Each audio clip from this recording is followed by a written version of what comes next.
Hey, what up? Who do you think you are? I am! And welcome back to the podcast.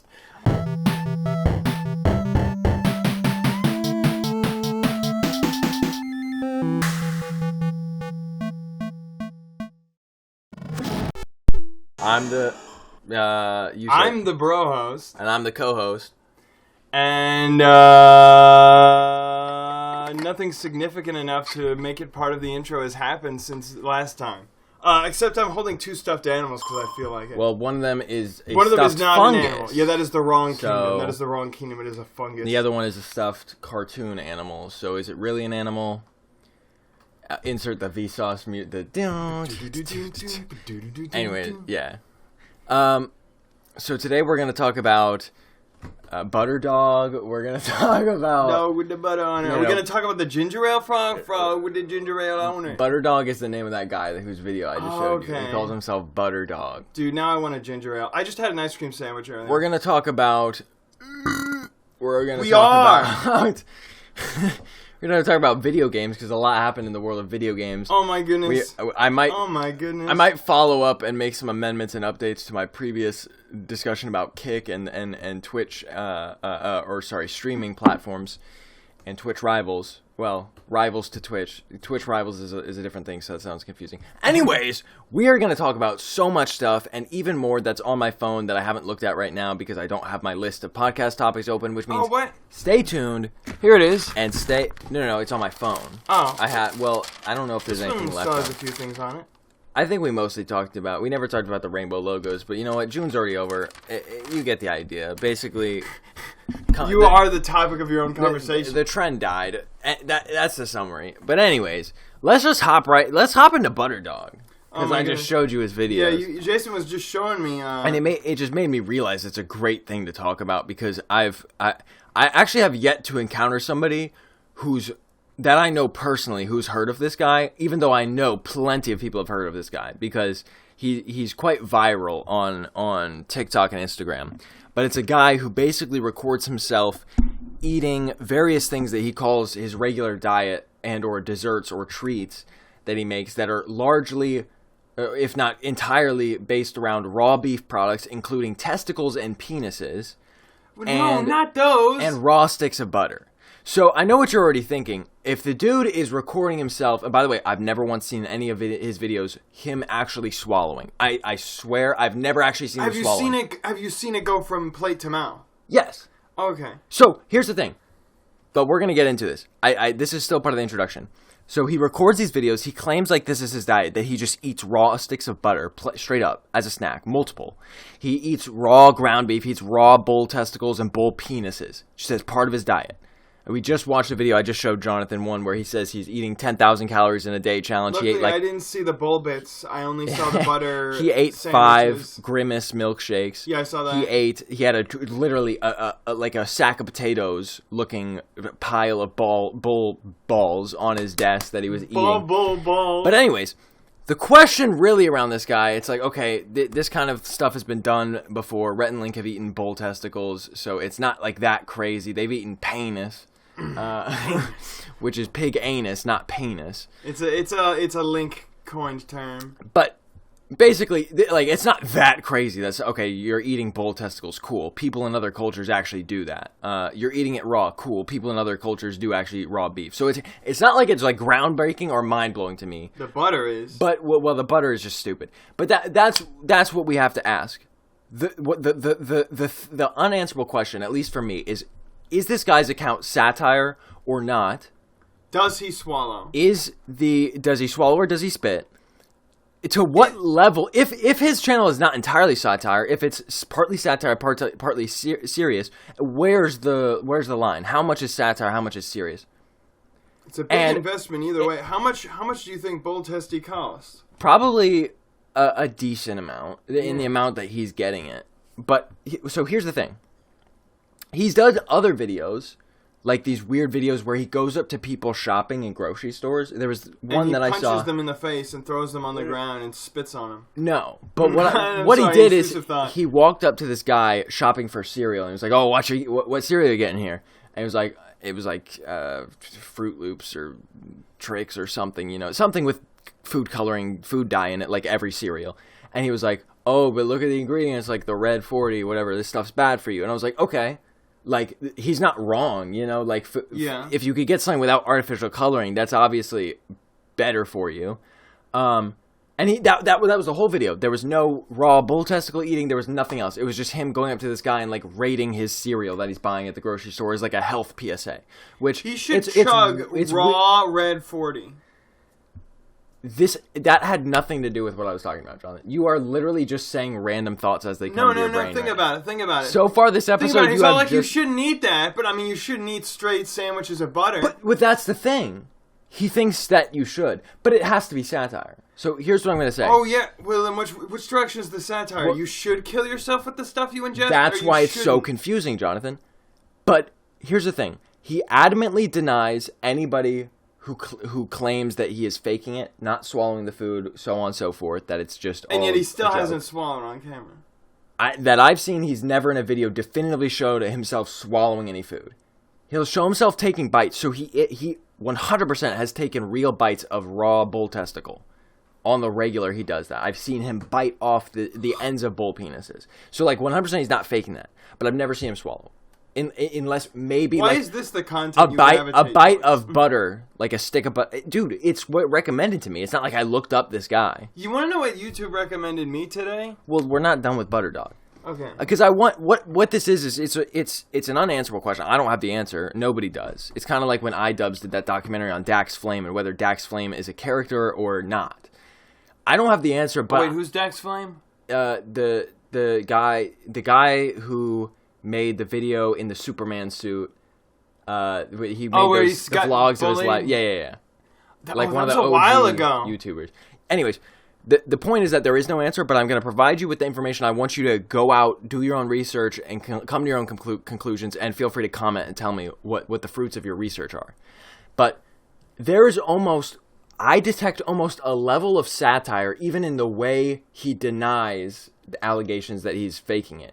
There's almost a level of satire even in the way that he's denying it. Like he just says, like, you know, oh yeah, I'm actually eating it and stuff. But something about the way he delivers it, even then, feels like he's being satirical about it all. It's like, guys, I'm eating it. But yeah, so I was doing like little it's basically sideways. Like some kind of ironic spin on like the Liver King type diet where you just eat raw red meat as your entire diet. But he simply cannot. I don't see any world. The other thing, and this is crazy, the other thing he does is he drowns food in syrup. Like literally like Buddy the Elf. Oh no. And he claims that it's like natural syrup, so it's not high fructose corn syrup in it or whatever. But it's like, dude, you are just carbo loading, red meat loading, carcinogen loading, and sugar loading, and fat loading. It's like a Tik Tok challenge just for him. But it's like that's why I don't believe it's real. I don't believe it's real. I believe that there is maybe the smallest bit of reality or truth behind it, but it has to be a joke. And he is just really, really, really good at playing the bit. I don't think he's even so knows impressive what his goal is. I think maybe he doesn't even care anymore. He's just realized that you can get popular by winging anything as long as it's... Well, I mean, here's the thing. If it is all a bit, like, it's funny. But also, there has to be some level where satire has to be recognizable as satire, or else it's not funny.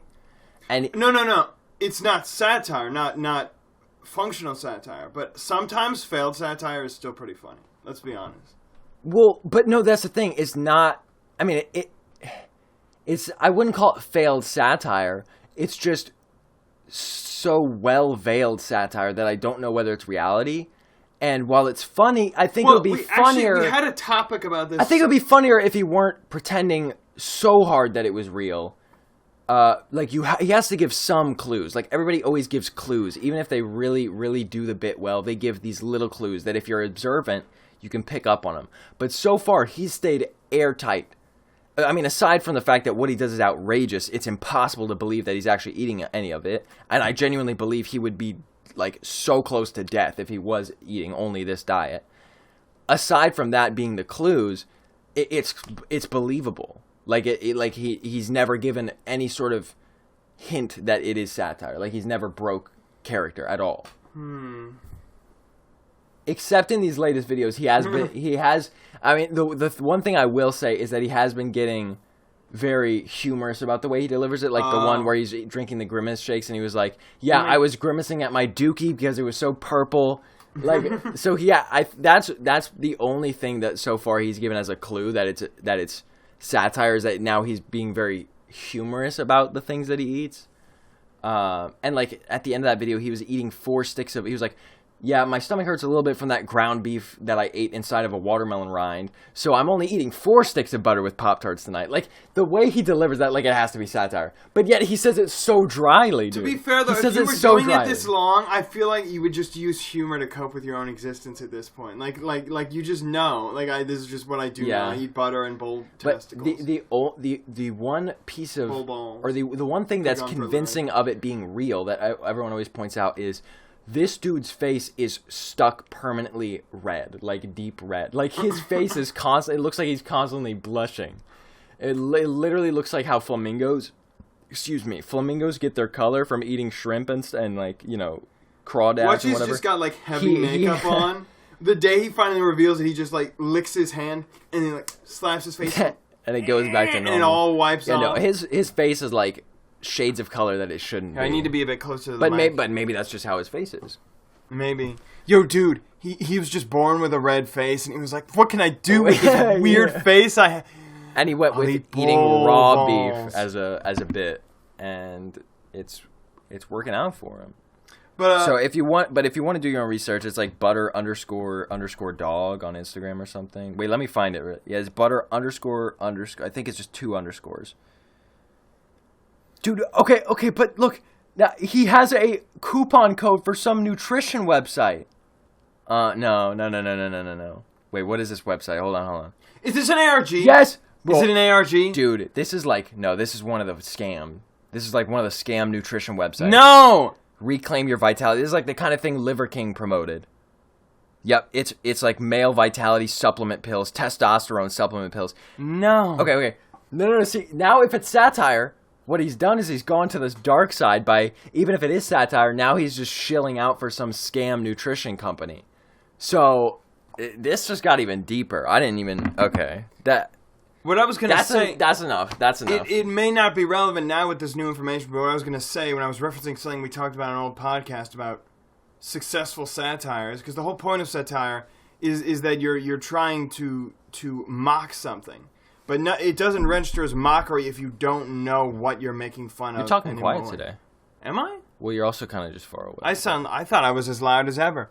But maybe it's just because I'm really high energy right now. But because I am cranked off of Grimace And you have a shirt pocket. Yeah, I do. His shirt has little tiny pizzas all over it. It does. I gotta stop describing things we're doing because then I have to draw it. No, I'm not gonna draw it. Don't draw it. Well, just watch the new video that I'll upload at some point to Jam Lab channel. And you can see the pizza shirt in real life, and the Grimace shake in real life. Yeah, but in one episode, I talked about how I had watched a YouTube video that was talking about cool director's tricks that you didn't even notice, and it was like, this director put the scenes in this angle, looking at each other with this perspective, and the one character is higher and there's more lighting on him, and this symbolizes blah blah blah, and it's really clever, and I bet you didn't even notice. And I was like, if you didn't even notice, then that's bad directing, because then it doesn't convey all those poetic imagery that you're trying to represent, you know?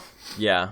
And I feel like the satire is the same way. If we have no idea what's being satired, how, in what way, then it is failed satire. But like I said, it can still be funny. Just like that movie can still be good, and the shot can maybe even still be visually appealing. Well, even if you don't know the deeper meaning behind it. It comes down to if your definition of satire is that it must have some kind of meaning or commentary, because his satire, if it's satire, it is not really satire as much as just a joke or a parody, because it's not like making fun of some or making a commentary on something other than maybe making fun of the Liver King type of that stupid diets.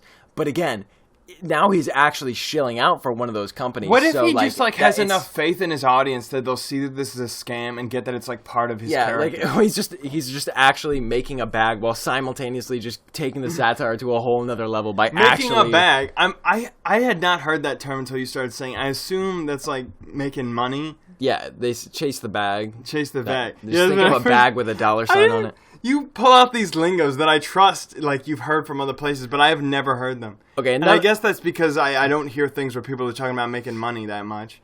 But it's just so funny chasing the bag. That's butterscore. Butter _ Dawg, DAWG on Instagram. Probably the same or similar thing on Twitter if you want to look at his videos. He is crazy, and I need to figure out what level of satire it is. Speaking of crazy, though, and also speaking of things that YouTube has recommended me, today they threw me down an entire like rabbit hole of schizophrenic what conspiracy theory stuff. Just because like yesterday I was watching those real life goblin sightings at night videos. Why were you watching that? Because they're hilarious. Okay. And so today they were sending me like secrets from the 33rd level of the Freemasonry and government cover-ups of UFOs. It's actually kind of interesting because some it's like based off of legit like knowledge, like leaked documents and stuff. But then people are just like, there are definitely aliens out there. You know, like this they find a crop circle that's like legitimately like, oh, if this was fake, how did somebody do this? Like, that's actually intriguing. And it's like, so we know that aliens are real. Yeah. Those videos. Well, how does that relate to satire? Or it didn't? It didn't. It related to. I was talking about things YouTube would recommend to me, and also stuff that's crazy. It made me think of satire because I genuinely don't know whether some of those channels, like the guy who's going to say, I don't know. Mr. Nightmare or something. I looked at the channel and I could not tell if it was satire or not because every other video I couldn't tell. At the absolute bottom of this pit though. I found a channel that's run by like a guy who like is probably like a real life alchemist. There's actually a group of people on the channel. Real life alchemist. Yeah, and he had like a 10-hour documentary on homunculi. He had a 10-hour documentary on homunculi. He or she, like I said, there's more than one of them. Homunculi? Yes, you know what a homunculus is? Like people with big hands? That's I forget what they call those, the body homunculi, which are like a representation of how many nerves. Homunculi is what is it? It's an abstract concept that I'm not aware of. Alchemist. By the way, I'm sorry for those 6 spikes that were. I'm sorry. Let's just try that. I don't know if you can call it a mythology or a mythos, but in alchemist mythos, a homunculus is like a thing. It's like a creature. Oh, okay. It's like a creature. It's like a creature. It gets weird because like there were like tales of people who would like collect sperm and then like fertilize it with like the forces of nature, and it would grow tiny little people who could see the future. So alchemy is way more above my head than I thought it was. Then I have no idea what. Jason thought he knew alchemy, but he doesn't. I thought alchemy was literally just about trying to create gold out of different like transmutation. That was the end goal of alchemy. And also to live forever. I didn't know there was a mythos surrounding alchemy. Dude, no, there is. Dude, no, there's a rabbit hole. I know because I've been down it before. Okay.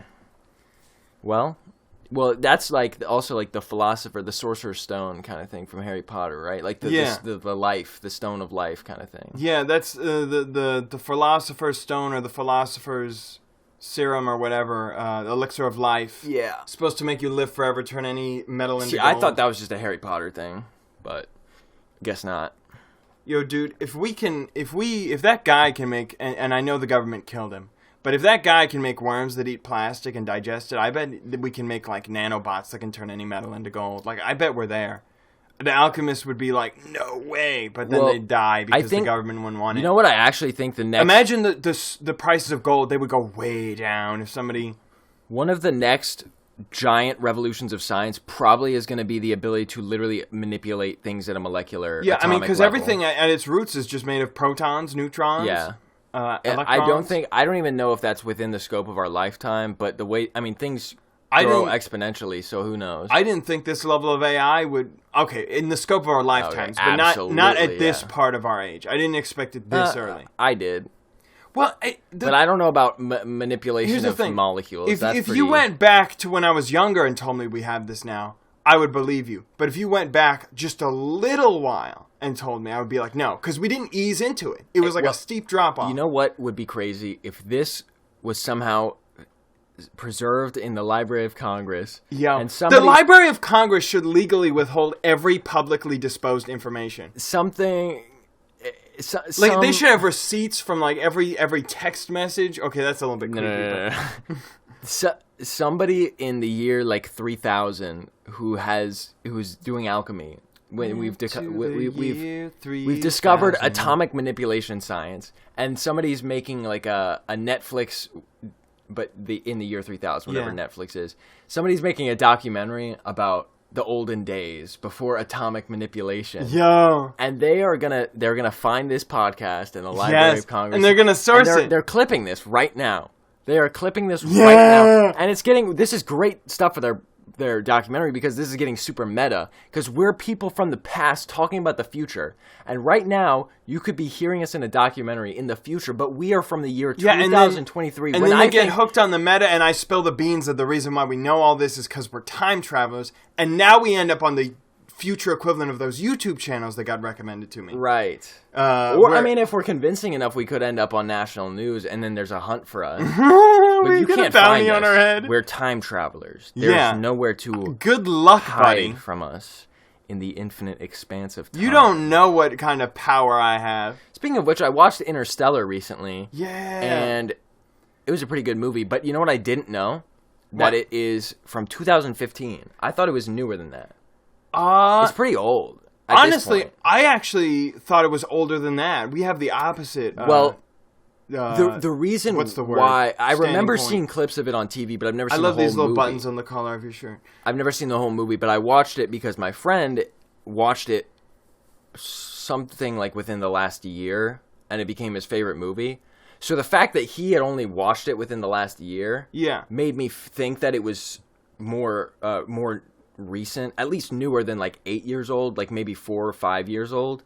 So I didn't know it was that old. But anyways, Interstellar was interesting, and I don't actually have that much to say about it. I just felt like I had to take that segue since we were talking about time travel and time stuff, because there's a lot of time-related themes in that movie. I like the description I gave you, where just to get in the arbitrary Mario movie reference. You know how a lot of people, when the Mario movie came out, some of the people who were more critical of it were like, it just felt like a lot of fan service for Mario fans instead of like being able to stand on its own 2 feet. Yes, you said it's fan service for astrophysicists. And quantum physicists. That's what it feels like. It's a lot. It's like, guys, look, it's the 4th dimension. Woo! Guys, look. Time dilation! The funny thing is, I think it gets to a certain point where astrophysicists would be annoyed because it's too sci-fi. So maybe it just missed its target demographic entirely. Like, it's a popular movie. It's too nerdy for the sci-fi geeks who are just like Star Wars. I like the part where the big wave is coming towards them. I'm never going to actually finish a sentence because this is the person that I'm trying to do a podcast with. And this is how it's been all day so far during this podcast. You gotta stop. No, but seriously, every sentence that I've started, you can hear it. Every sentence I've started, and most of the time I just try to plow through it, but when you talk too loud, I can't. It has been rapid-fire comments about something that's usually not even related to what I'm saying in the background. Just talk over me. I just said I have been, but you do it every time, and that time it was too loud I couldn't even hear myself think. I'm sorry. I can never. I like that part where there's a giant wave and it almost kills them all, and then it kills one of them. Spoiler alert. No, I was gonna say I like the part where that's happening and the cool music is playing, and the robot does like a running thing, but he's like spinning. Oh yeah, he has weird legs that spin. See, secretly you would have liked that tangent. Well, my favorite part about that is that they go to that planet and then they come back and they left one of their fellow comrades behind to do research while they were on that planet. And to them, it was like an hour that they spent on that planet, and to him, it was 20-something years that had passed. Yeah, and it was just dilation. But it was cool though because you have to like imagine, like you're never gonna be in that situation, but you have to imagine you leave and come back after what to you felt like an hour, and then this person who just an hour ago you were the same age as, or roughly the same age as, is now 20 years older. Yeah, and it's crazy because, I mean, we don't have the technology to actually replicate it in situations like this, but we know based off of small-scale experiments that this kind of stuff is real. It exists. It's just mind-blowing. Like, I could imagine, like, somebody that's my age that I'm friends with, and then literally they could become older than you. Like, they could become physically older than you. That's crazy. I love how if someone asks, like, how we know this, you can legit say, we sent a clock into space. Like, that's the experiment they did. Yeah. I mean, I also like that running gag. Sorry to interrupt you again. I like that running gag about the robot's joke level. or his. Oh yeah. And at the very end, he's like, well, I won't spoil it, but it's from 2015, so you should have watched it by now if you have any interest. But if you haven't, you should watch it. It's cool because it makes you think. It's kind of mind-bending. Here. We were ticking off all the boxes. We talked about AI. We talked about the Mario movie. You yelled at me. We gotta... Yeah, we ticked off all the boxes. You talked about the Mario movie. You interrupted me at every sentence. I'm trying to do... This is a thing they do in Japan where it's, like, totally normal for you to, like, make, like, affirmative ending statements that don't, like, trail off into new topics totally. While but someone is still talking. Here's what you gotta do.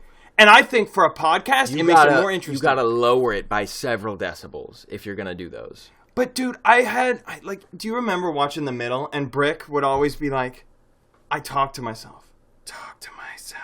I legit, like, sort of used to do that, and I'm trying to break that habit.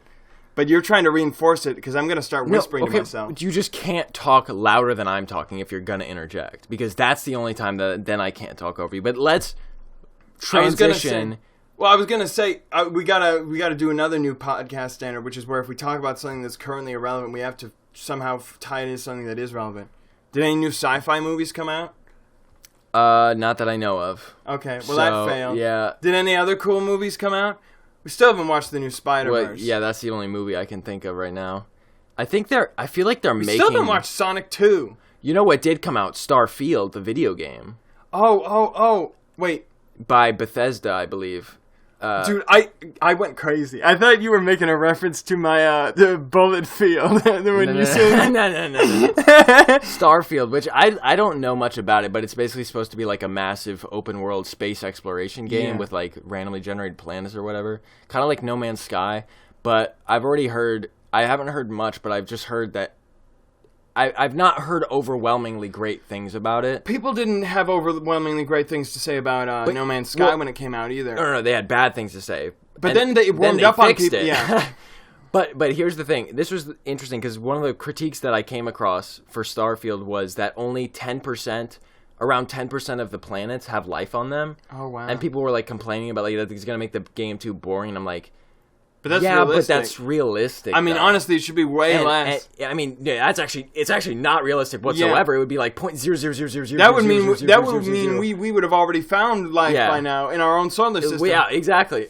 So to me, it's like, well, I mean, if every planet has life, then it becomes so sci-fi that it's not even that fun anymore. Like I feel like it would be interesting to actually have to search for the. That would actually be an interesting sci-fi story right there. Sorry, I forgot it. Yeah, you interrupted the end of my sentence, and then you didn't even have anything to say. No. We finally find technology to, like, leave our galaxy, and it's like, no sweat. Like, we're out of the Milky Way. And then we find out that, like, every other galaxy has, like, life on just about every single planet, and we're just, like, a dead zone. And then it's, like, humanity trying to, like, process with that and trying to, like, socially, make it into this alien-like democracy, cross-planet sort of utopia thing. And everyone's just like, where'd you come from?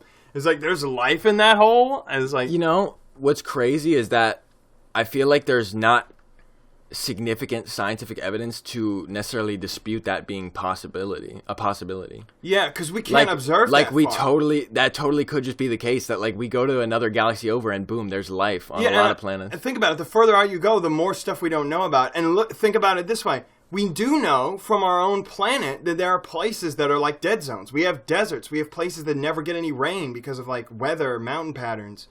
Just the winds patterns. Oh, I know what you're about to go with this. Everything you have to...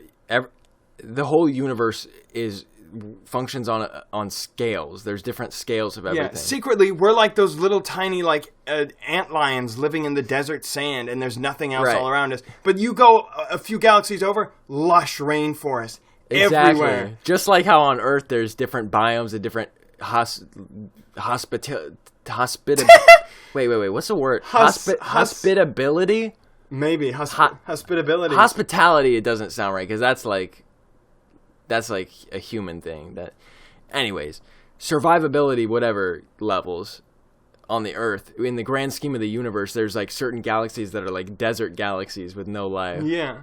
And we may be one of them. I like that. That's a really interesting concept. Yeah, I'm gonna write that. I'm gonna write a book about the biomes of the like multiverse. Well, I mean, I really do believe that Yeah, I've thought about that's how the science fiction universe before. works. Because like you think about atoms. Atoms are like a series of like particles, orbs that orbit each other.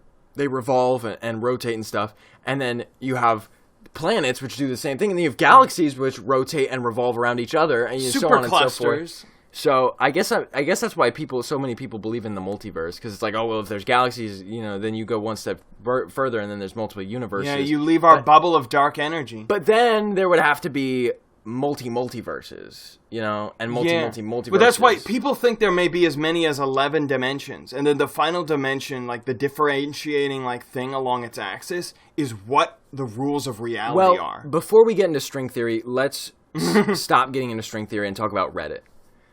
Okay. Sound good? What happened on Reddit now? Well, this is the last follow-up thing that I have from the previous episode. Actually, that's not true. I didn't talk about Kik yet. Well, this is one of the follow-up things I have to talk about, which is the Reddit blackout we talked about. So as I told you, a lot of the subreddits went active again. Pretty much all of them gave up now. Yeah. But what I've noticed is that they're trying to protest in their own ways now. So one thing I found is that the r/tits subreddit. Wait, what are all these subreddits that you're suddenly telling me about? This is funny because... What is allowed on Reddit? This is funny because I don't know how this happened, but r/tits actually got recommended to me. But r/tits... Don't tell your girlfriend. ...has... What they're doing now is they're posting pictures of tits, the birds. Yes! I love tufted tit-mice. Yeah. Oh my goodness, they're so cute. They're like pudgy. They have these big, bright, shiny eyes, and they have a little bit of orange under their wings sometimes. And they're like, when they're splishing and splashing in the little bird bath we have outside, they look so cute. I don't know if it's because of that gimmick happening right now, but that I got recommended that. But anyways, that's what they're doing now, is they're posting pictures of birds that are named tits. That would be my favorite. They should like expand and post some blue-footed boobies too. Yeah. Well, maybe if there's a r/boobies, they're doing that, dude. But then there's also like r/pics is now only posting pictures of John Oliver. Yo. For whatever reason. I love it. It's just random. And, I love the randomness. And r/videos is now basically they just got rid of any rules, so you can post like NSFW, you can post anything you want. So basically what's happened is this actually just shows something interesting here, because like this shows that because Reddit is like a pretty self-governed place in terms of how most like social platforms work, and this shows that they were able to have order when they wanted to, and now the thing that has made them cross the line into chaos by choice is their what power they have above them that isn't self-governed, going into tyranny. And you know what? Tyranny, I think this is poetic, and I think this is beautiful. Well, here's the problem. And a little bit scary. Is it effective though? I hope so. I don't think this way of protesting is actually working, or at least doing what they want to, because think about it. What they're doing is actually funny. And if anything, it's driving more engagement to their subreddits. More people are posting probably than ever before because they have the opportunity to hop in on a meme, basically. That is true, but if the source of the meme is that the people running Reddit are evil, everyone's eventually going to find out. And so that, in a sense, is... I know they say there's no such thing as bad yeah, it's spreading awareness, but is publicity. But is that going to make them change anything? I mean, probably it's all going to go back to normal again eventually. Yes, maybe it's like chaos and disorder for a little bit, but really... It's just chaos and disorder for the people who run these subreddits. I mean, they're the ones organizing the protest, but what I'm saying is their subreddits are now off the rails by choice, but is that hurting Reddit's bottom line? I mean, if anything, again, it's driving more engagement there, which means Reddit is just continuing to make money, if not making more money on advertisement revenue, whatever. Yeah. So, like, is there really a point to this? It feels more like they're doing whatever they can, given what they have left. I feel like the NSW why did I pronounce it like W? NSW. In the pics, that's got to be drawing away advertisers. Yeah. Well, that's like the whole reason Tumblr banned Though, I mean, Reddit ads, I think they're indiscriminate. They just post them wherever, you know? Like, it's not like advertisers are like... Dude, I mean, if we're talking about NSFW on Reddit... I mean, that's why YouTube finally started caring about, like, bringing up ElsaGate in passing again, kind of stuff. Because advertisers were like, whoa, we don't want to be advertised on videos that are like... Reddit is an adult content platform, so advertisers already know that going into it. And there might be a way for advertisers to choose not to advertise on adult content. Yeah, I thought there might be something like that. But I don't know enough about the machinations. I feel like that's probably not... such like to an extent where they could be like, okay, this one subreddit now people are posting NSFW stuff that we can't advertise like that. I don't think that's going to change anything. Yeah. But what I thought you might say is that people are maybe going to unfollow the subreddit if it's just spam of random stuff. And so even if there's a small engagement spike, there are in the long term it's destroying the communities. But then again, what do you think the follower count of r/tits is right now? Do you think it's gone up? No, it's probably gone down. Because think about it. I mean, let's think. They got me. They would have gotten me to follow. Why do you think that people follow r/tits? I know, but like they want to see naked women. Let's be honest. Birds Look right now, deep into your heart. What's really more important, tits or tits? Easy, it's tits. But they're not seeing tits right now. They're seeing tits. So I think they might unfollow tits. but then again, it's like a question of like, do the subreddits crumbling to ruins right now really affect Reddit as a platform overall? And maybe it does, but to me it more just feels like it's sad for these communities that are being imploded because their rules are gone and they're just posting random spam at this point. As someone who's sort of an outsider on this, I know deep down inside, in like the very bottom of your soul, you're still a Redditor at heart. But for me, who isn't as invested, I just kind of think it's interesting, just to see how dedicated people are to caring that something stupid is happening to them, that they can make something this big happen, regardless of if it's actually effective or not. And, you know, you look at, like, protests and, like, other movements in, like, the political sphere, and you think about, like, oh, this is bad, this is actually counterintuitive, this is causing problems. I feel like in the grand scheme of things, this isn't going to cause anything so major that, like, we'll look back at it and shake our heads. So, hopefully that doesn't age poorly. But, so for now, I'm just kind of enjoying the chaos. Normally, I hate people who enjoy chaos. I'm not like those people like sipping tea. They love drama. They love hearing about misfortune, especially on their enemies or anything. I'm not like that. But this is the kind of chaos I can get down to a little bit. Well, speaking of misfortune, which is the name of a character from League of Legends, which is a game that a lot of Twitch streamers play. Wait a segue. Oh my goodness. Yeah, I don't know how I came up with that one. The last topic that is kind of old, but it has updates that I want to get to, so I'm just going to whip this one out. Yeah, we talked about this a little bit in the last Also, episode. I just realized we have to talk about the Submersible, sorry. We should have clickbaited that towards the beginning, because that's like the hot topic right now. Although it's probably, I feel like I should say not the hot topic by the time this podcast I feel like I don't know if I want to clickbait something that, you know, sensitive. No, well, I didn't mean clickbait in the title. I meant like at the beginning we should have said we were going to talk about it. I was just But thinking, like not in an insensitive way. Like I actually have some interesting things to say about it. I'm sure you do too. I almost want to say it now because it's kind of relevant to what I was just saying about sensitivity. Okay, let's go. Okay, if you want to jump right into it. Well, I don't want to jump into that. I almost said dive right into it. Yeah. And then I was like, no. Look, I'm going to keep the jokes to a minimum because there's too many already. But because I was on Snapchat and, you know, the little stories section. And I get recommended stuff all the time on there that is people telling, like, stories of, like, ghost encounters that they want you to believe are real but are actually literally just creepypastas. And then I also get a bunch of stuff like terrible disasters and how to survive being, like, bitten by a rabid dog. Why do you keep blocking your mouth when you're talking? Because I'm recalling memories. Okay. And I have to wipe my face. Yeah, I don't know what you... Oh, I can turn off Jason's brain by hitting him on the back of the head. He just passed out. Now I have the podcast all to myself. But I got one of those Snapchat story articles was literally like how terrible it is to die inside an imploding submarine. And I was like, a little bit too soon, buddy. Like, and it reminds me of like those times when like something terrible happens, and then immediately there's like a Netflix documentary about it like a few weeks later. Mm-hmm. It's like. give people some time, yo. But I also think about how there's probably... How many people were in the submarine? 5. 5? Okay, yeah, that wasn't even... I thought there were 8. Groups of 5 people die from unexpected things all the time. And tragic and really painful things. And that's the really interesting thing about this. Yeah, and sometimes I have to wonder, why do we care so much about this specific event? Not at all to say it's not tragic, just like it's not any more tragic than those other ones. Why did this one, though, become like trending? Well, I agree with that, and I also agree with the people who are saying that people are being too insensitive about it.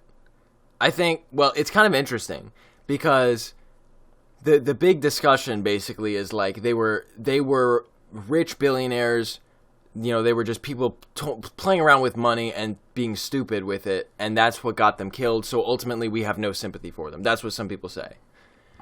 Yeah, I didn't know their exact circumstances. But, and well, it cost $250,000. I figured they were going to see the Titanic. Yeah, it's $250,000. That's not a normal vacation people go on. To board the submersible and go on this tour thing.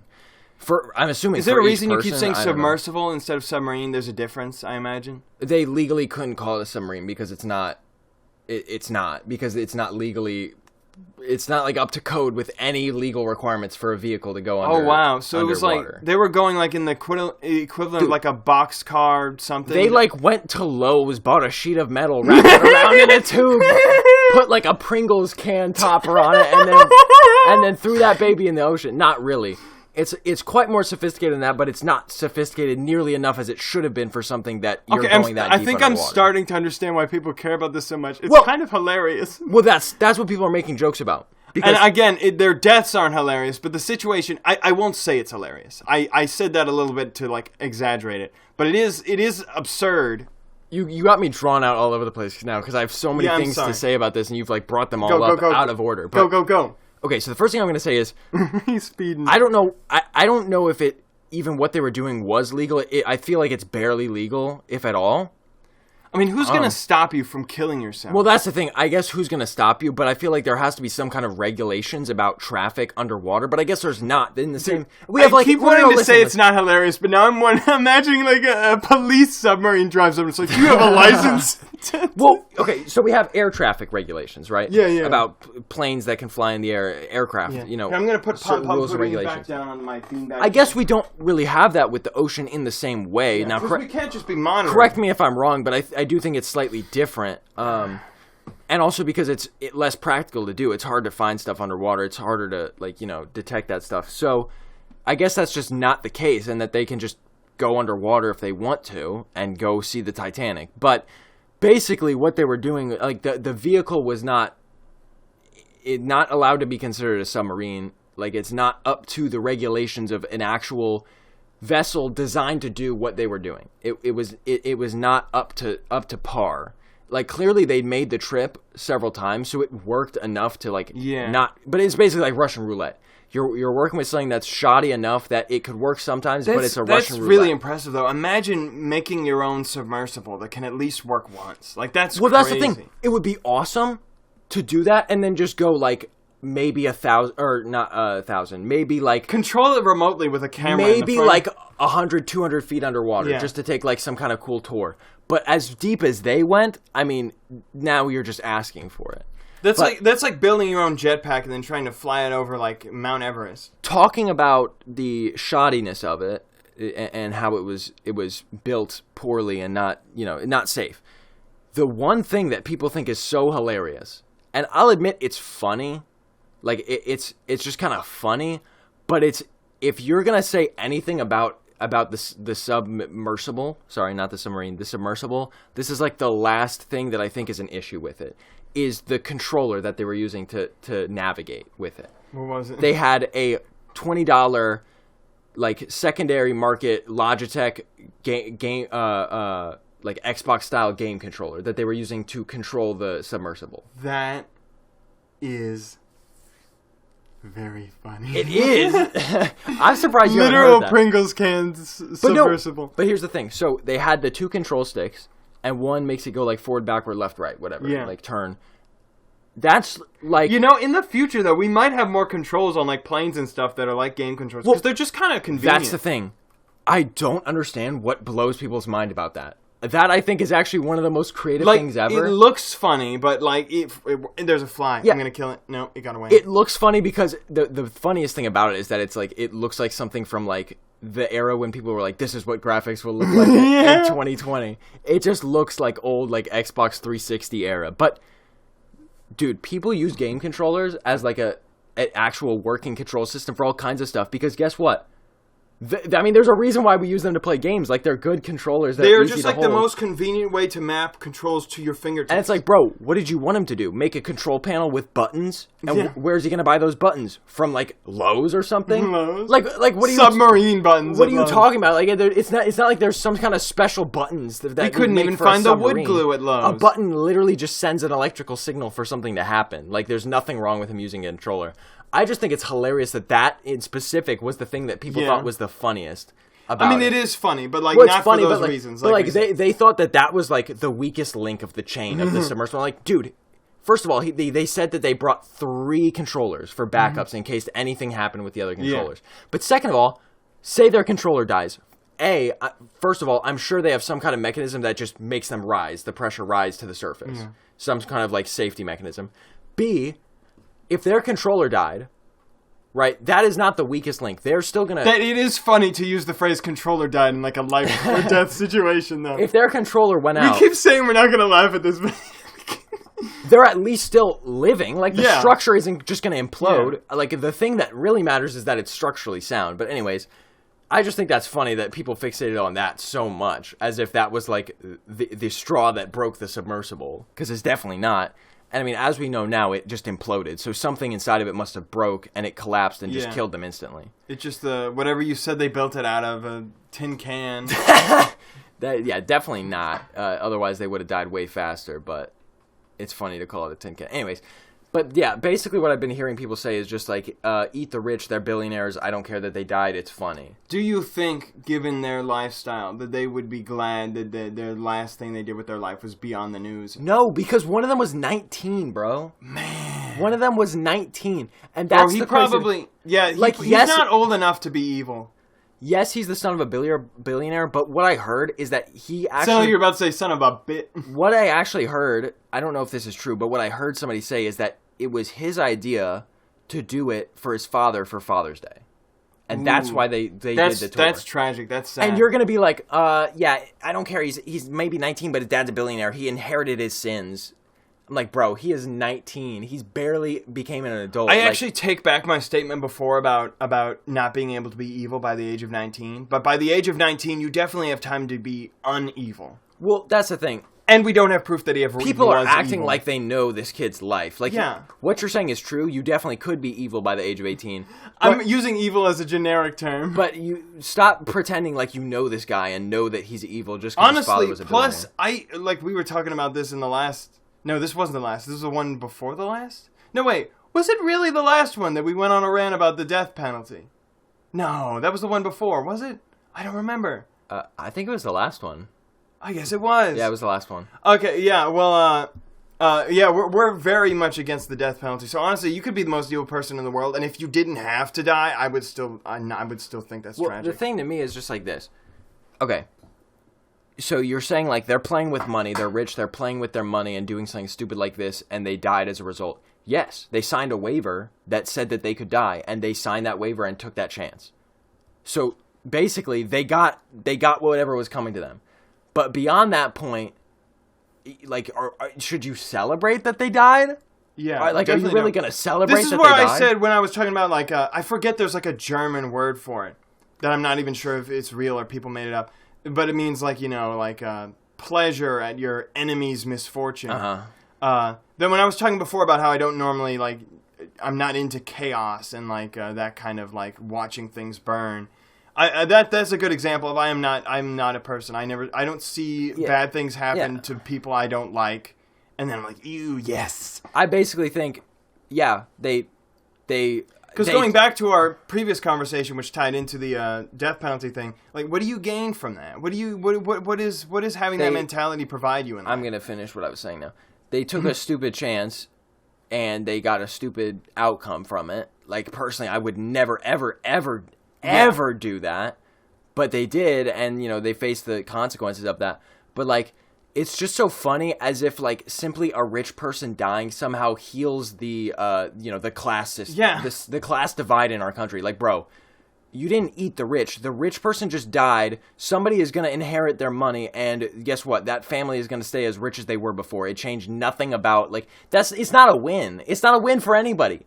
Somebody tragically died. They're just like making a sport out of it. It's like symbolic to them. They just want an excuse to like celebrate something. So, yeah, basically somebody tragically died. I don't care how much you hate them. I mean, it's still like somebody died. Like that's just never, in my opinion, something to celebrate about. Especially if you don't specifically know them and have something specifically that you think they did that was evil. Yeah, other than at just the very be least, feel neutral. Be like, I didn't know these people. Now I'll never know them. Who cares? But it's like, bro, that would be better. If you're selling this as like a win for the lower class, it's like, what are you talking about? To that mentality, it's like. But what I was gonna say is really interesting. I bet there's at least one person who's out there who's like, it is a win for me. I manifested this. They were like hearing about the search party, and they was like, please don't find them. Please don't find them. Please let them die.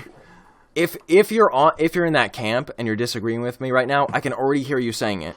And this is where I agree with you. This is what we should be talking about. Not all that celebrating them dying, whatever. What we should be talking about is, why did they spend so much money and effort in trying to save five people who they basically knew was a lost cause? Like, let's be honest. Basically impossible odds. Even if they survived, when I was talking basically about impossible to find them. Why did we spend so much time, energy, money wasted on trying to save them? That's why 5 individuals, like you said. Yeah, because that's when I said why people care about it. I did mean like the general public, but I also meant like the people involved in this whole thing, especially. It just really did not make sense to me. Like, I thought this was something crazy where there was like a routine thing that like some maybe richer company was providing regular people, and these citizens, just normal citizens, were trapped in a tragic event, and that there was like way more than 5 of them. And then as I found out more about it, I was just like, why is this like people are treating this like some sort of national tragedy? Right. Like, this is just some buffoonery gone awry. Exactly, because it's like, and I'll be honest, I think if they weren't rich, if they were just random ordinary citizens goofing around with their own contraption, like the U.S. military would be like, okay, we're not gonna look for them. Like, and see you later. That's definitely a talking point in terms of like unfairness of that the rich. Definitely like, is. Your life should not be more valuable just because you have money. And we shouldn't be spending more money trying to help 5 rich people than like fixing again the actual class issues within our own economy and society. And that I 100% agree with. I just don't see how them dying is also a win. If anything, it's a loss because we spent so much useless money on trying to find them. So basically, I agree and I don't agree, but in different halves of. I get where you're coming from. I don't get where you ended up. Yeah, and it's definitely not everybody saying that. I've just seen some people that are just straight up like, and there's so many memes about it. It's like whatever, you know. Like, and if you want to make memes about people's death, like that's up to you. I just feel like it's played out at this point. I'm not even going to avoid the puns at this point, but I haven't gone into as much of like a deep dive into this topic as you have, but So I can't say how much of this I think is people reacting one way or the other. But I do always try to tell myself that those people you see out there that have like these reactions that are like, well, how can you think that? They're usually not as many as you think. Yeah. And so I try not to, you used this term a while ago and I didn't even know you knew it. I try not to Barbra Streisand it, you know? Right. But that's what I say about anything. But it's been Barbra Streisand at this point. Yeah, it's been Barbra Streisand. It's too late. You can't un-Barbra Streisand it. Speaking of dumb things, if I may, just really, I'm really gonna. That's such a vague transition. Speaking of dumb things. Yeah, that's because I didn't have a good transition. But go. This is what I was gonna talk about before we got into the submersible thing. So I'm gonna talk about it now. This is what I was talking about. The last thing I was gonna wrap up an update to previous with the kick thing. This already happened, but I forgot to. It was literally like the day before, the morning of that we recorded. Yeah, it was the day before that xQc.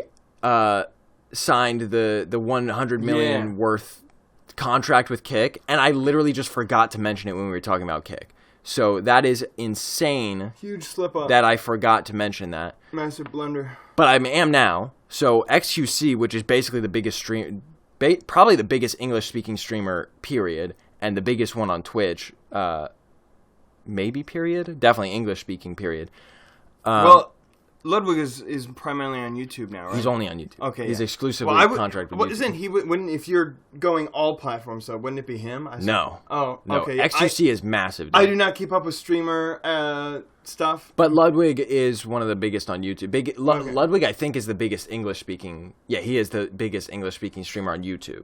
But I don't think he's. Well, yeah, I don't think he's quite bigger than xQc on Twitch. But all I know xQc for is some people make fun of him for having a big nose, and he said, SpongeBob! Yeah.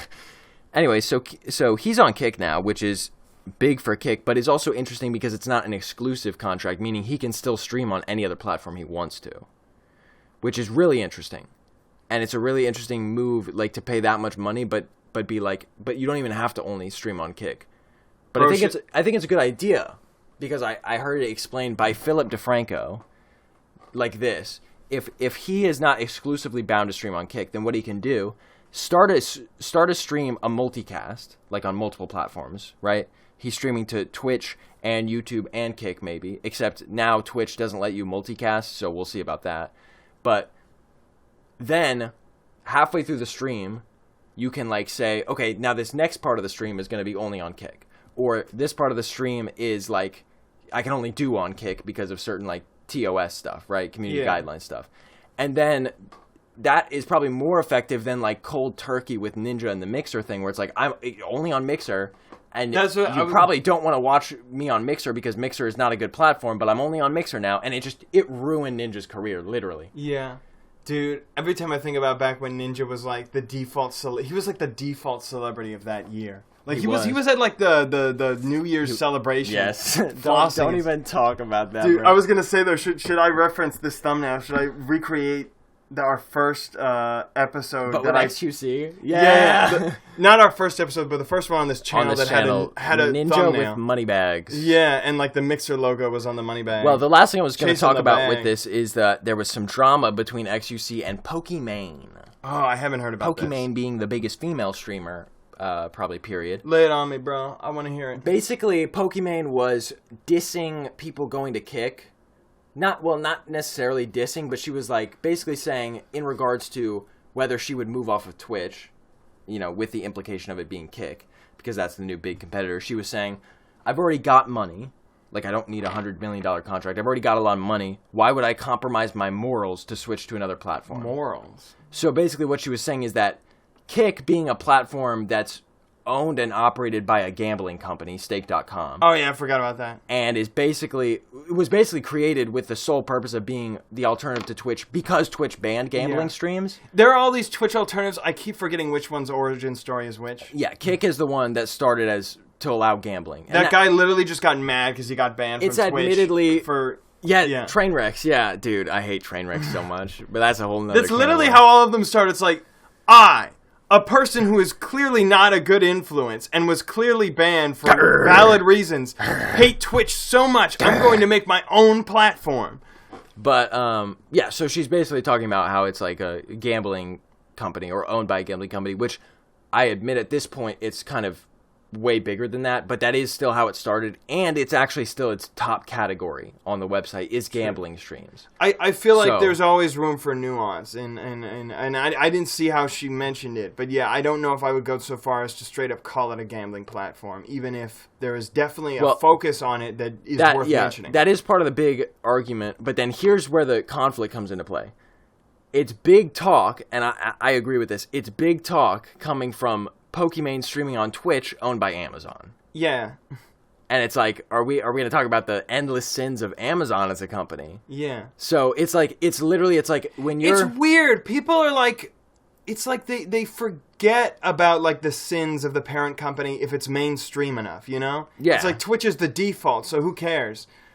Well, I saw, this is really weird, but Hasanabi, the political commentator, Hassan, yeah, his editor... The person who edits his videos is very active on Twitter, and he got into a Twitter debate with Charlie Moist Critical, Penguin Zero. Whoa.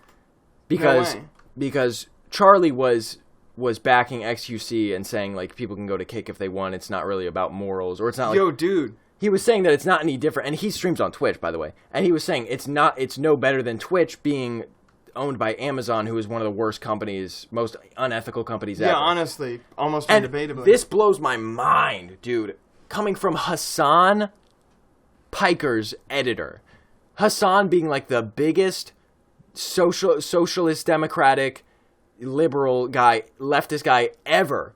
His editor was defending Amazon. He said, you're comparing a gambling streaming website that's promoting like the people into addiction. Isn't... No, listen. Hold on. Listen. He was saying a website promoting people into addiction to gambling. And you're comparing it to a website that's owned by a company that basically people use to buy laundry detergent. That's what he said. I'm like, bro, you are like, you at least say, and all of your beliefs align with like such a leftist. Why? I don't understand this. Did you call him like libertarian-ish sort of leftist? No, libertarian is centrist. Well, here's the thing. Centrist. Libertarian is actually pretty far right in America. Socialist. But socialist, yeah. But like liberal. See, there's a weird. Libertarians these days aren't really what libertarian means, you know. Well, that's what I'm saying. I think you're confused because libertarians are basically just slightly more liberal Republicans. That's what the American Libertarian Party is. Sometimes in some points, they almost seem farther right than Republicans. Yeah, exactly. It's really weird. I hate American politics, but anyway, I feel like liberals would be pro gambling. Honestly, it's like you have the freedom to spend your money your way and live your own lifestyle. That's what I'm saying. I don't understand this. Why are these people talking like gambling, the seventh deadly sin from my moral compass? Like, where did this come from? It's not just this, but his name is Austinox, by the way, Hassan's editor, and the person on Twitter. So if you want to go look up the tweets between him and Charlie, it's not just him, but I've seen this. Leftist people who, say all this stuff about workers' rights and stuff, which I 100% agree with, for some reason will defend Amazon. And I don't understand it. Here's the thing. And not in every circumstance. Liberals they basically give up. They're like, well, Amazon is just where you have to buy things, so I just give up. It's like, no, it's not, though. It's actually not. I almost said something I probably regret, but a lot of liberals who like to talk about not liking big companies like secretly love big companies. They do. No, that's what I'm saying. Okay, I'm glad you agree with me. That's what I'm saying. They're literally fake liberals. They're fake liberal. And I'm not talking about, like, Hassan has all this drama about, like, how he's rich and he bought a nice house and stuff. Like, I don't care if he's rich, but it's one thing to be, like, rich. I don't think that I don't think that conflicts with his socialist ideologies, right? Yeah. He's not, like, rich like Elon Musk rich. And he does donate and he does do all that stuff. Like, he's not, people like to say he's contradicting himself there. I don't think he is. But I do think, and, well, it's not that Hassan was saying this, although he was actually defending Pokimane. So he kind of was. But specifically, I'm just not going to say what he said because I don't know exactly what he said. I just know what his editor said. It's just absurd to me that they are defending him, or at least trying to make a comparison, saying Amazon is better than a gambling company. How about this? Both are bad, but why are you even trying to compare them? And if you're going to say one is worse, I feel like it's really hard to make the argument that Amazon is not the worst one out of the two. Yeah, like, who is actually contributing to, like, more... Like, how big of an impact do you think one guy who started a streaming service because he couldn't gamble on another is like doing to the global like influence? Gambling addiction is a huge, severe problem. And it's really bad. And like, because here's the thing, like, I think drug addiction is a big thing, but I ask a liberal if it's okay to smoke marijuana, and they'll be like, okie dokie. Why is gambling suddenly the addiction where you draw the line? Yeah. It's just weird because it's like, and the other thing is like, if you're going to watch xQc or if you're going to watch, whoever that you like started watching on Twitch, you're probably not going to go over to Kick and just like watch random gambling streams. You're probably coming to watch Kick to watch xQc or whoever you know. That's like another thing. Like I don't know how effective they are at indoctrinating new gambling addicts. Yeah. Right, more than just fostering existing I don't think they're really making more. And that is, if there was if you could prove that would be a good point, because it's not like Amazon is indoctrinating people to be like mini Jeff Bezoses or anything. Well, here's where it gets really interesting. But you have to prove that first, and I don't really, like you said, I don't really see that. Kick is basically one step removed from supporting Amazon anyways, because here's the thing.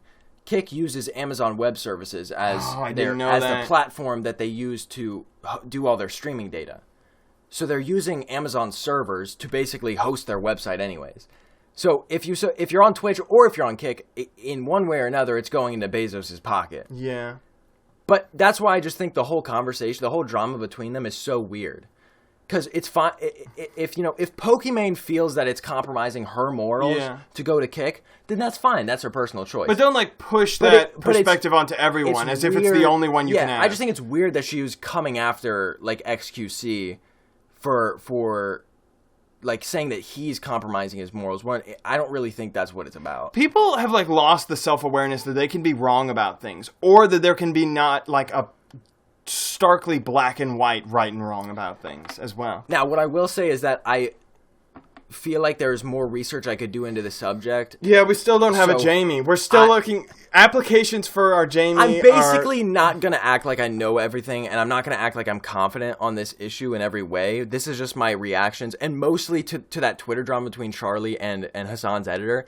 It just blows my mind when I see people defending Amazon in any way that are like left-leaning. It's just like, they really reduce them to saying that it's where you buy laundry detergent. Like, no, bro, it's where they force people to pee in cups because they don't get breaks, and they like make dirt wages, and et cetera, et cetera. It's just like it's insane. But dude, I was thinking about, ever since I said that thing about how liberals they love to talk smack about big business, and they secretly love it. Because think about it, because conservatives are really, they're the opposite. And that's why it happens, because they're forced to be the opposite of conservatives. That's how American politics works. Because conservatives, they're all pro-big business, capitalism. Even though, my problem with a lot of American capitalism is because it's not even really capitalism. Like, there's a lot of, like monopolization and stuff in there, which really should be seen as, like, anti-capitalist, because it discourages competition. The funny thing is that now we're getting on another tangent. I didn't get to finish my point. I was just going to say, the funny thing is there's another back and forth because it's generally... We're slowly getting political on this. It's generally conservative or Republican-leaning people who are against the harsher antitrust laws that prevent the monopolies. Yeah. So basically, what I'm saying is I agree. It's like there's so many weird, convoluted levels to this. Yeah, really, this is Freemasonry, people. Everyone is a everyone is a checkerboard of contrasting opinions, and your checkerboards cancel out. That way, no one actually believes anything. Is this what you were going to say? Because I totally agree on this. It's for entirely different reasons that they can't agree on. Conservatives and liberals should hate all corporations. Yes! The same. But I was going to get to that after I said... But because they have to be different from each other and disagree, we could single-handedly, as a society, take down all big and everything. That's what I'm saying. That's the Freemasons. They made us like a stitch back and forth of like things that seem like they're opposites when really they're the same. That way we can never join together and stop them. They've secretly pitted people who are on the same side against each other so that they can't take down the easily outnumbered rich people up in... We were all talking about not going crazy about Eat the Rich, and now that's what we sound like. Well, basically what I'm understanding you're saying is like Amazon does something like woke, so to speak, and conservatives want to cancel them, whatever, boycott Amazon. But if they did that, liberals would step in and be like, hold on, you're being overdramatic. This isn't woke. The woke stuff is nonsense, yes, dude, whatever. This was... When they could just be like, you know what? I disagree with you. I don't care that it's woke, but Amazon is a terrible company. Let's burn them down anyways. Yes, dude, this is actually... Because the thing I was actually going to go into before Maybe this is the new strategy. We're the Bull Moose 2 party. Yes! We're going to unite America. Dude, we secretly share the same brain cell. We're running on the new platform. I don't care what your reasons are for hating big business. We both hate them. Let's kill them. Yeah, exactly. Look, we can get into details about why we did it afterwards. After they're burned to the ground, we won't even need to talk about it. But if we want to, we can. But what I was gonna say is because, conservatives, they're like all pro these big businesses and stuff because they love the like capitalistic approach. But really, they're the ones who can live without them. They're the ones who are all like against the social media culture, and they'd be happy like living a simple life on a farm or anything. But that's why then the liberals they have this two-faced thing where they're like anti-big business, but they depend on their services so much. It's like so much of their lifestyle in comparison. Do you have something else to say? Well, I was going to go back to whatever we were talking about before. I think our society is just plagued by a need for categorization. That too. I mean, I think this could all be alleviated quite a bit if we realized that, like, it just made me think of it when you said about how wanting to live on a farm or whatever. Yeah. Right? Okay. Let's just say that could be its own topic. I was going to say something about that. I do not identify as conservative, but you know what I would love to do? Live on a farm with pigs. Live on a farm with no, okay, not no internet connection. I would definitely want the internet connection, but I would love to live on a farm, not eat processed foods, you know, all that stuff that's like down with the big processed food, big Lays, you know. Big food. Oh, yeah, dude. But the thing is, it's like that, like you said, that is like it's something that you would think of like as a conservative, like going off grid against big government, whatever. But like, what the problem is, like, people feel like they need to identify with liberal or conservative or left or right or Democrat. Dude, I was or Republican. thinking about this just earlier. It's crazy. We're so diverse. As humans, we are so diverse in thoughts, opinions, attitudes. Yeah, I was thinking about how can there be so many people who, especially with how weirdly conflicting some of the platform like opinions are, how can everybody eventually just like decide, yeah, I'm a conservative, I'm a liberal in this modern day? I feel like there should be so many people who, and I know there actually are, because like, especially like back when this first started, with like the Hillary Clinton and Donald Trump election thing, there were people like, I don't agree with either of these buffoons. The great year of 2016. And I was glad that people were finally saying that, but we still, like, we've rationalized this like compensation in our head where we've just accepted that we have to adopt the whole platform, or else we're going to be stuck in this personal dichotomy where we feel like we're being ripped apart between two evils. So we have to paint one as the good guy so we can rationalize following them. I think there's progress on that front, though. Yes, I do. We're seeing people break away from that idea. I think the fact that I can say this and people out there are probably shaking their heads up and down, not side to side, is the why. Because we wouldn't be talking about this earlier. I think that it's just a pitfall of human nature. Like I said, we just like to categorize things and put things in lumps because it's easier to like stereotype and categorize and label things. We need to fill the world with nuance. We need to be. We need to have nuance. Yeah. Nuance saves lives, and so do thick thighs. On to my next topic. I'm just kidding. Mm-hmm. I was going to somehow make that a segue, but it couldn't be. There were like, wait, it can. Yeah. Thick thighs. Like Elon Musk's thick thighs. Also, speaking about billionaires from earlier with the Submersible, bro, and what did Elon Musk do this time? He's gonna fight Mark Zuckerberg. Have you heard about this? Wait, no. Jonathan? Like, is this like a Logan Paul and KSI type thing? I thought this was like a Rap TV news kind of fake article type of Twitter bait thing at first, but I've seen from too many sources that say that they have both. Have they reported in the same way that reportedly they're making a Legend of Zelda movie? It's multiple sources that have said that Elon Musk and Mark Zuckerberg have talked with Dana White, the CEO of UFC or whatever, that they are dead serious that they want to do a cage fight. This is Freemasonry again. They're trying to distract us from the problems by making themselves look like characters. And that Dana White, I think that's his name. It's such a weird name for a dude. Dana White? I need a Jamie. Maybe that's not his name. I think it's Dana White, though. Anyways, he said that it would probably be, without a doubt, the biggest fight in history, and that he would make it be pay-per-view, $100 PPV, and all proceeds to charity. And I'm like, that would be awesome, dude. I'm not like one of those pro Elon Musk guys, but like, how would the Zuck stand a chance? He's like this flimsy little rag in the wind. That's the problem, is that they need to get to the same weight class. But if they did, I feel like Zuck easily clocks him. Because Elon Musk is like older, kind of fat and like heavy. Like if you've seen he's not actually older. Actually, what are their ages? No, I think Musk is older. I know, but I don't know how by. Yeah, I didn't know how by much. How by much? By how much? Fill the space, and I'll be a Jamie. Jason's jaming right now. You didn't know this, but when I put down the stuffed animals, I picked up Jason's art piece, which is actually in the background right now. And we were literally like without even thinking about it, we were just subliminally passing around back and forth to each other and like rubbing it in our hands and looking at it and admiring it. It's this little wood piece left over from his radio box project, and he's selling it. And he'll tell you for how much. If you stick around to the end of this video, we'll even throw in a free Elon Musk shout out. Elon Musk is 12 years older than Mark Zuckerberg. Okay. So he's got the age disadvantage, and I think he's less physically fit, despite being a heavier weight. Dude, imagine if at the end of this, Zuck was like buff, like he got ripped. Well, I saw. Honestly, Jonathan, do you think he's contributing to anything anymore? He probably has all the time in the world to get ripped. I saw another reported thing saying that Zuckerberg has already been training, and that he has been getting rich. Elon Musk is too overconfident to train. He's not going to train anything. This could be the biggest joke prank like the Legend of Zelda movie, and if it is, I'll still be happy because it's so funny just thinking about it.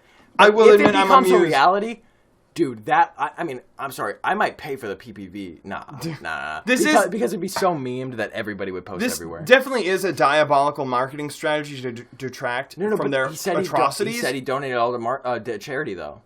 Well, yeah, but that's so easy for a famous person to do. It's better than doing it for profit, though.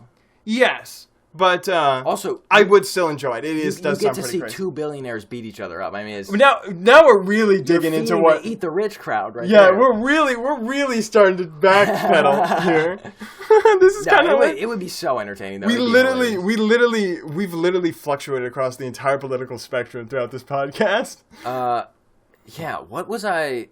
This all started with the kick thing, but. What was the last? Did you finish everything? I think I pretty much did. Yeah, actually, that was my last topic. And that's one thing I was gonna. The last thing I was gonna talk about is the Nintendo Direct, but I don't think we have time. We have 15 minutes. We can honestly. It doesn't matter. It's not like harder for me to edit longer times because it's it's just the same animation continuing. Yeah, but it's late though. I kind of don't want to go over time too much. Okay, we can talk more about it. I was going. Maybe we can just do a whole video for the Direct. We could do a separate video if you have time during the week. I was gonna. The thing I didn't get to share last time was about when I was talking about Twitter and I was talking about bad day for archivists because potentially. If it's not just one of his hollow threats, that was the term I couldn't think of before. Deactivating accounts. Yeah, deactivating accounts possibly within just 30 days of inactivity. I still think that's ridiculous. Yeah, but another thing I heard that is actually already happening, it was especially happening to some artists on Twitter I saw, is that alternate accounts were being like falsely flagged as like evasions for like potential like if you got banned or something. And you had an alternate account to like log in. Yeah.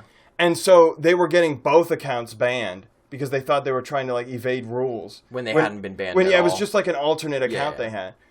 That never happened before. So that just shows again like some stuff is falling apart on Twitter. But every time I think about Twitter, I just think about community notes, and then I get a little happy inside. I feel a warm feeling in my stomach. You really, I love them too, but Jason. It almost redeems everything bad about Twitter. It almost does. Like it's that good.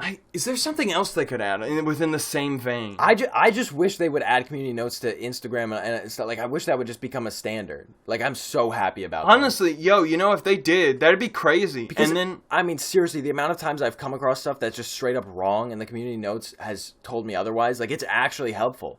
And again, it's a lot of times like minor stuff, like minor misinformation, but it's like I would have gone about my life thinking one thing was true when it wasn't. Like it's just helpful. That could ruin April Fool's Day jokes though. Nah, you just have to do like an honor system. Honor system. Fools that you won't. There'll always be that one guy, but one guy isn't enough. It has to be an agreement. Well, if you downvote the community notes enough, then they'll... Everyone downvotes it. Imagine they get like an AI system to like try and gauge the reality of it not, and it like records it as being true because so many people... They turn off community notes on April 1st. So yes. And then somebody starts posting the most insane conspiracy theories. No. What if this... The least upvoted petitions for like the community note become the ones that are shown on April Fool's Day. The worst notes. Yeah, the one guy who's like, this is absolutely true. He gets real. Pushed up. That would be crazy. 100% real, not an April Fool's joke. Imagine the chaos. How much chaos do you think that would cause if it was on April Fool's Day? I think people would realize. A moderate amount of chaos. People would just start like posting things like the president has been shot and killed. You know what? That's funny, but unfortunately I didn't laugh because I was thinking about something else. You know what? Very quickly I want to say I thought was really interesting. The Spider-Verse movie, Across the Spider-Verse. Yeah. I don't consider this spoilers, so I'm going to tell you. I hope I don't consider slightly different variations of the movie being shown in theaters. There's certain scenes are slightly different, and it's like literally like a multiverse. Everyone's kind of copy of Spider-Verse is personalized. Yeah, it's like personalized Spider-Verse copies. It's Dude, kind of they cool. better, when they start selling it on DVD, every DVD literally better be personalized. I'm not even joking. But I've seen people And start people like start sharing like rare ones that have like animation errors in it that aren't present in any of them. Yo, this is actually crazy. Dude. It's not that deep. I hope nobody ever does this again, and then we make a movie and we do this on purpose, and it causes insane marketing buzz. From what I've seen, and use the money for good. From what I've seen so far, for any given scene, there's only at most 2 variations of it. But I have seen... But, like, it's any combination of those 2 across all the scenes. I'm not sure. And I don't think people know yet, because it's really subtle differences. Wow. But it's like, people have started making lists, is what I was trying to say, compiling the differences. But imagine this turns into an like, ARG. There's, like, secret hidden codes in it. It's literally, like, slightly different dialogue. Like, there was one where Miles Morales said, like, oh, no. And in the other one, he says, like, sorry. Oh, straight up that, but it's completely different dialogue. So, like, different animated dialogue and everything, which is crazy. I thought you were talking more like slightly different animation, like, quirks and stuff. Like, different, just inconsequential, but slightly different dialogue. You know what's funny? You've said a few times. Jonathan, can I seriously finish saying? Inconsequential, but slightly different dialogue. Yes. I mean, sorry, it's just the past 10 minutes. You didn't realize it, but everything I said was immediately you started talking over me. It's because I wanted to say something that you would have interrupted me for, which is that... we just have to take turns. A lot of the time you've been telling me I need to face the mic, but you were like barely facing the mic that entire topic.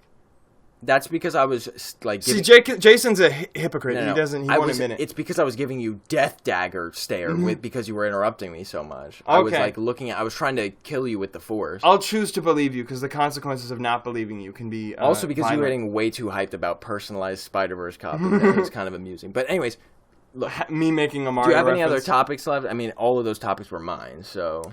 Unless you want to go back to talking about vaguely political topics. Well, I was just going to say we have a few minutes left, and I don't want to be... Sometimes it's when we talk about personal stuff. Well, I didn't want to have lied about saying that we would talk about the direct in the beginning. Oh, yeah. So, wait, did we? I can cut that out. I'm okay with cutting out the very beginning and very end. No, we can leave it if we just very briefly talk about the direct. Like, it's just an overall summary. Oh, my goodness. So, no. Literally, all I'm going to say is this. Even if you're not a Nintendo fan... Well, okay, I won't say that. Even if you're not, like, a super big Nintendo fan, you should watch at least, like, the trailers that came out from the Direct, because they're really cool. And then catch up with us sometime. I think we'll just do a video. A whole video. Maybe, like, a half-hour video, 45-minute video, podcast-style thing, just talking about the Direct. That way we don't talk your ears off here. But basically, lots of cool stuff announced. We have lots of stuff that we could say and will say about it. And you should definitely watch it. Even if you're not super invested, because there might be something for you.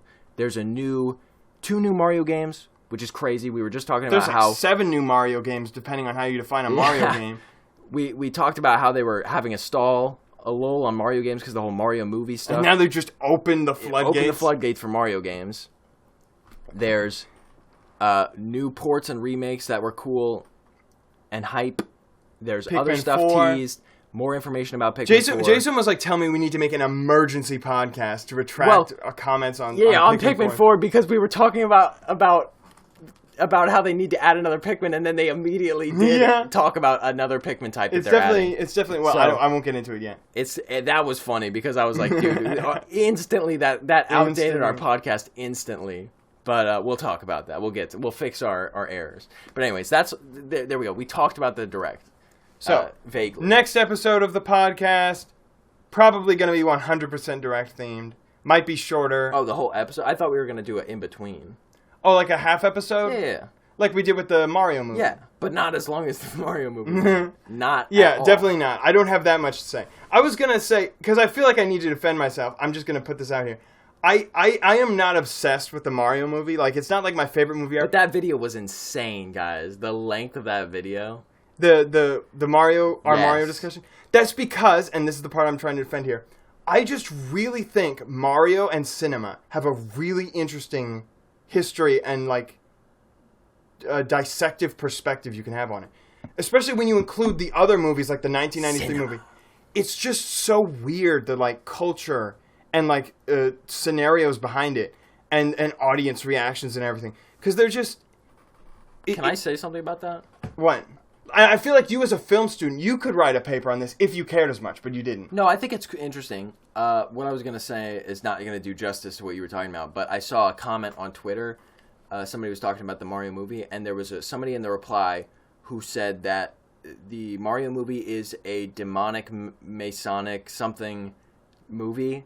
Bro, that's the Masonic. It was like a twit longer in length. Like it was a huge tweet. Dude, wait, hold on. Is this like a copy pasta-esque reference to that Super Mario 64 theory that it's a Freemason initiation? No.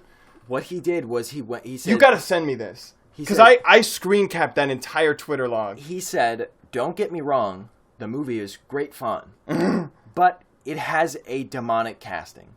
And then he proceeded to go through almost every big voice actor in the film and explain how they had some correlation to some film that was demonic in nature. Welcome to Hollywood. He literally was talking about, he said Jack Black, who's a member of the band Tenacious D, who had some music video that had, like, the devil in it. Yeah. Like, it was that level of Little stuff. will he tell you that they were fighting the devil in that music video. If it's the one I'm thinking of.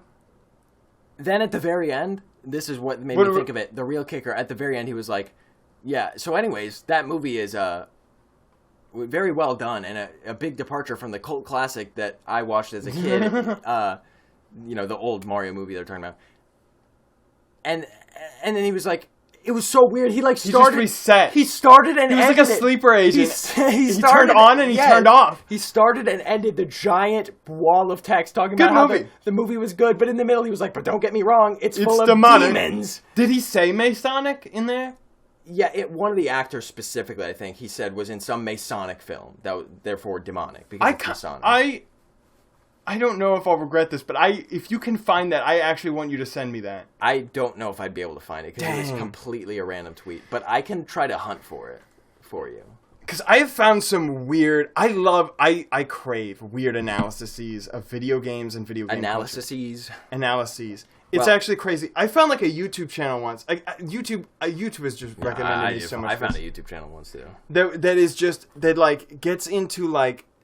mythological, pseudo-psychological analyses of mostly Nintendo, mostly Mario games, and they like talk about stuff like Third Eye opening and like Alchemy and like this dude knows his alchemy, buried religions from like years ago on sacred scrolls, and they try to relate it to imagery in like the Mario and Luigi games and in like Wario Land 4. And I'm just like, dude, you're crazy, but this is fun to watch. This is entertaining. Well, here's the thing. We're almost out of time.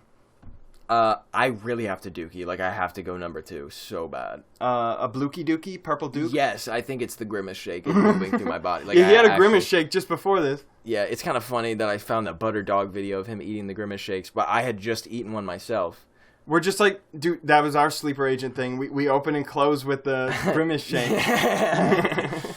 This was all secretly subliminal advertising for the Grimace birthday meal at McDonald's, available now through...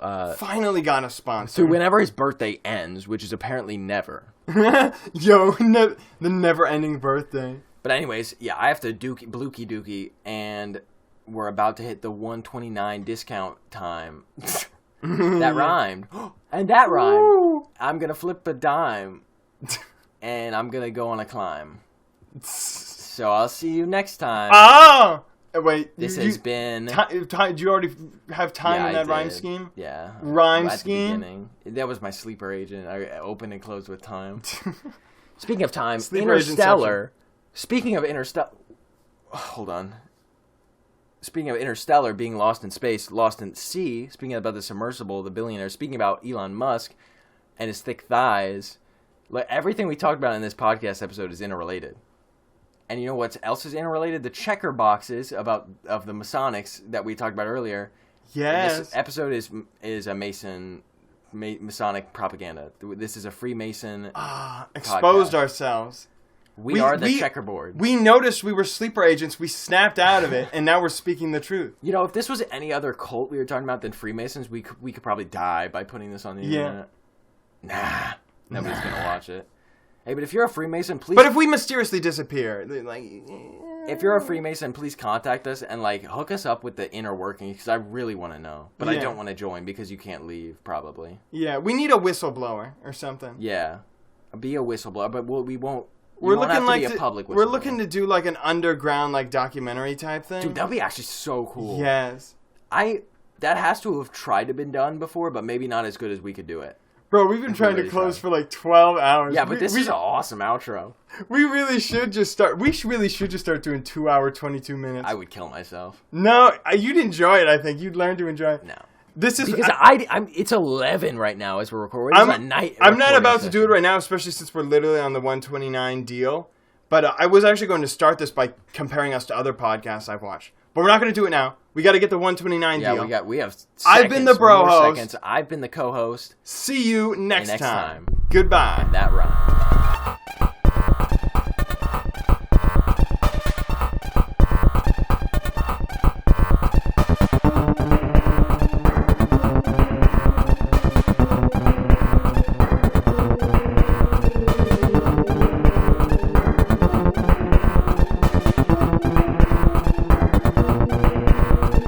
Hey. Goodbye.